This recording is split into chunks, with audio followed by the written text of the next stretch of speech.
পৃথিবীতে 15,000-এরও বেশি প্রজাতির পিঁপড়ে আছে। বৈচিত্র্যের দিক থেকে তারা অন্যতম। এখন অ্যান্ট স্ক্যান নামে নতুন একটা 3D ডিজিটাল প্রকল্প এই বৈচিত্র্য ফুটিয়ে তুলছে। গাছে বাস করা টার্টল অ্যান্ট থেকে শুরু করে এই বিশাল ট্রপিক্যাল পিঁপড়ে, যার হুল নাকি পৃথিবীর যে কোনো পোকার কামড়ের চেয়ে সবচেয়ে যন্ত্রণাদায়ক। এই অ্যানিমেশনগুলো পিঁপড়েদের দেহের অভূতপূর্ব সূক্ষ্মতা ফুটিয়ে তোলে। কার্লসরুহেতে অত্যাধুনিক ইমেজিং প্রযুক্তি দিয়ে এগুলো তৈরি হচ্ছে। শক্তিশালী একটা পার্টিকেল অ্যাক্সেলারেটর পিঁপড়েদের শরীরের ভেতরে ক্ষুদ্র গঠনও স্ক্যান করতে পারে। 110 মিটার দীর্ঘ এই পার্টিকেল অ্যাক্সেলারেটরের ভেতরে তীব্র এক্সরে রশ্মি স্ক্যানগুলো তৈরি করে।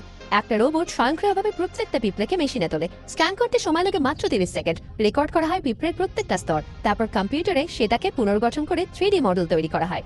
গবেষকদের আশা, এতে পিঁপড়েদের লুকোনো জগৎ সম্পর্কে অনেক নতুন তথ্য পাওয়া যাবে। ব্রাজিলের পিঁপড়ের এক প্রজাতির মধ্যে শক্ত খনিজে ভরপুর একটা বর্ম আবিষ্কার করেছেন বিজ্ঞানীরা, এবং এই ডেটাবেস যত বাড়বে কৃত্রিম বুদ্ধিমত্তা এই গঠনগুলোর আরও বিশ্লেষণ করতে সাহায্য করবে।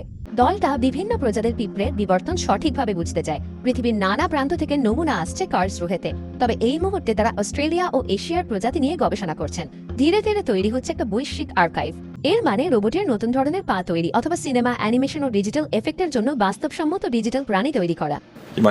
কেউ অ্যানিমেটেড পিঁপড়ে বানাতে চাইলে এই ডেটাসেট ব্যবহার করতে পারেন। এটা ব্যবহার করে খুব কম পরিশ্রমেই এডিট করে বাস্তবসম্মত একটা ডিজিটাল মডেল বানানো যেতে পারে, যা বেশ কার্যকরী। পার্টিকেল অ্যাক্সেলারেটরের জন্য এই বৈচিত্র্যময় জগৎ এখন ডিজিটালভাবে সংরক্ষণ করা সম্ভব হচ্ছে। ভবিষ্যতে দলটা আরও অনেক পোকামাকড়কে এই ডেটাবেসে যুক্ত করতে চায়, কারণ পিঁপড়ের ছোট জগতেও কিন্তু এখনো অনেক কিছু আবিষ্কার করা বাকি।